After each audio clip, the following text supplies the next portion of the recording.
আজকে 2022 সালের টেট উত্তীর্ণদের প্রথম ইন্টারভিউ শিডিউল ছিল। আজকে প্রধানত ইংলিশ মিডিয়াম যারা ছিল তাদের ইন্টারভিউ।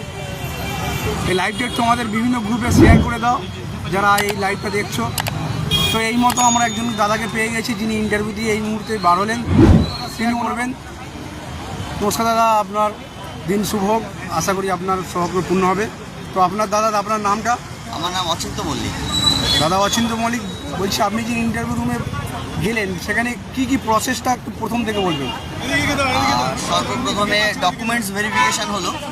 ডকুমেন্ট ভেরিফিকেশনের পর আমাদেরকে ইন্টারভিউ রুমের বাইরে ওয়েট করতে বলা হলো। আমরা ওয়েট করলাম। ভেতরে কিন্তু শুধুমাত্র ইন্টারভিউ স্লিপটাই নিয়ে যেতে দেবে, আর কিছু নয়। আমি একটা টিএলএমও বানিয়ে নিয়েছিলাম, কিন্তু কোনো টিএলএম অ্যাকসেপ্টেবল না। এই যে দেখুন, এই আমার টিএলএম কিন্তু আমার ফাইলে রাখতে হয়েছে। তো কোনো টিএলএম কিছু থাকবে না, শুধুমাত্র ইন্টারভিউ স্লিপটা নিয়ে যেতে হচ্ছে।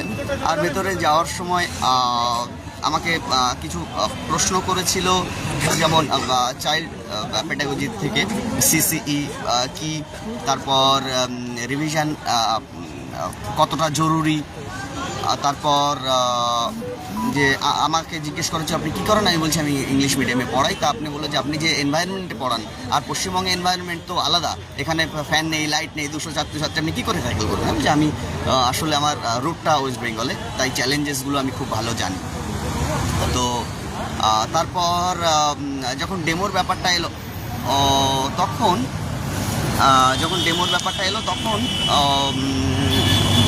আমি আমার পছন্দ মতো টপিক আমি প্রথমে বললাম। আমি বললাম আপনি কী প্রিপারেশন করছেন। আমি তাহলে ইংলিশ পড়াবো। তখন আমাকে একজন স্যার বললেন আপনি ইংলিশ তো পড়াচ্ছেন, আপনি ইংলিশ পড়াবেন না, আপনি ইবিএস পড়ান ক্লাস 2-এ। তো এটা আমার কাছে একটু আনএক্সপেক্টেডই ছিল সত্যিকারে, কারণ আমি আমার সারা জীবনে ইংরেজি ছাড়া আমি কিছুই পড়াইনি। তো যাই হোক, আওয়ার এনভায়রনমেন্ট তাই আমি পড়িয়ে দিলাম আমার মতো করে। তবে আমি যে প্রিপারেশন নিয়ে এসেছিলাম, আমার যে ডেমোটা আমি তৈরি করেছিলাম, বা ইংরেজি যে কোনো টপিকে আমি ভীষণ স্বাচ্ছন্দ্য বোধ করতাম। আমি কিছু গান টানও রেডি করে এনেছিলাম, হ্যাঁ, বা রাইমস বা অনেক কিছু, বাট কিছুই জিজ্ঞেস করেনি, কিছুই নয়। মাত্র 7 থেকে 8 মিনিট সময় দিয়েছে। তবে আমার পড়ানোটা তারা অনেকক্ষণ ধরে শুনছিল, আরও হয়তো তারা শোনার আগ্রহে ছিল, বাট আমি অতটা পড়ানোর আগ্রহে ছিলাম না, কারণ আমার টপিকটা কিন্তু আমাকে পড়াতে দেওয়া হয়নি।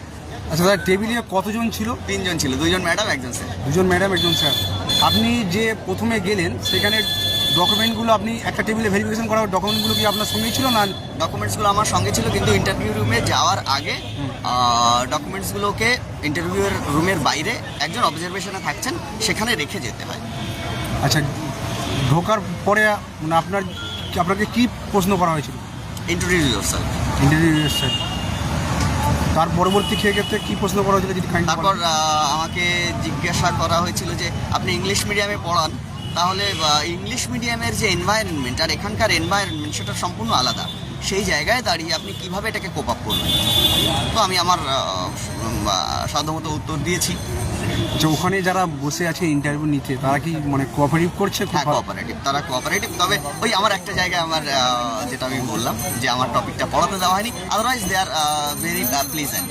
ডকুমেন্ট ভেরিফিকেশানে যেনারা আছেন ওনারা কি প্রপারলি ডকুমেন্ট যে আমাদের যে লিস্ট দিয়েছে আপনার ইন্টারভিউ সময়, সেই ডকুমেন্টে প্রপার ডকুমেন্টগুলো চেক করছে? না, মানে ধরুন আমার মাধ্যমিক, উচ্চ মাধ্যমিক, তারপর আমার ডিএলএডের ফাইনাল ইয়ারের মার্কশিট, এটা চেক করেছে। এসসি কার্ডটা চেক করেছে এবং কার্ড সার্টিফিকেটটা ভালোভাবে চেক করছে। হ্যাঁ, ওবিসি হলে যদি আপডেট না থাকে তাহলে আপডেট করানোর জন্য বলছে। হ্যাঁ, আর না হলে ওরা ইন্টারভিউ করিয়ে দিচ্ছে, পরে কী হবে সেটা পরে ব্যাপার। তো ওবিসি আপডেটটা করিয়ে নেওয়া সব থেকে ভালো। দাদাকে অসংখ্য ধন্যবাদ। আর আগামী দিন দাদাকে যেন আমরা প্যানেলে দেখতে পাই, এটাই কামনা করব, কারণ আমরা সবাই জানি যে দাদাকে আমার প্রতি শুভকামনা রইল। ধন্যবাদ দাদাকে। থ্যাংক ইউ আর ভিডিওটা সবাই শেয়ার করে দাও। হ্যাঁ দাদা, পুরো প্রক্রিয়াটা কি ভিডিওগ্রাফি হচ্ছে? হ্যাঁ, পুরো প্রক্রিয়া ভিডিওগ্রাফি হচ্ছে, কিন্তু ইন্টারভিউ রুমটা কিন্তু খুব ছোট, খুবই ছোট। আচ্ছা, বোর্ডে মানে তার থেকে 3/7 ইন্টারভিউ রুমটা খুবই ছোট হচ্ছে, ভিডিওগ্রাফি করা হচ্ছে। খুব খুব ছোট। আচ্ছা, ওখানে কি কি চক মানে মার্কার আছে? মার্কার আছে, হোয়াইট বোর্ড আছে, আর একটা ডাস্টার আছে, আর ইরেজার আছে। আর এটাই বলবো যে ভ্যাকান্সি যেহেতু অনেক কম দিয়েছে, সে হিসাবে কিন্তু প্রিপারেশন ভালো রাখতে হবে। আর একটা কথা সবাইকে বলবো, সেটা হচ্ছে ইন সার্ভিস কিন্তু কিছু এসেছিল। হ্যাঁ, ইন সার্ভিসটা ওটা পরে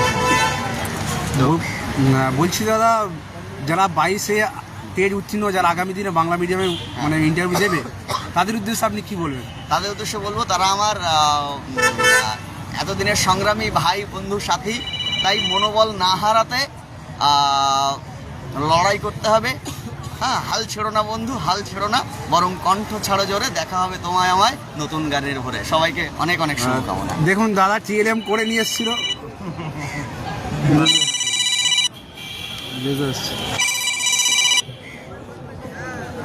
দাদা টিএলএম করে নিয়ে এসেছিল, অনেক কিছুই করে নিয়ে এসেছিল, কিন্তু মাস্ক লিখতে হচ্ছে না। ধন্যবাদ দাদাকে, অসংখ্য ধন্যবাদ।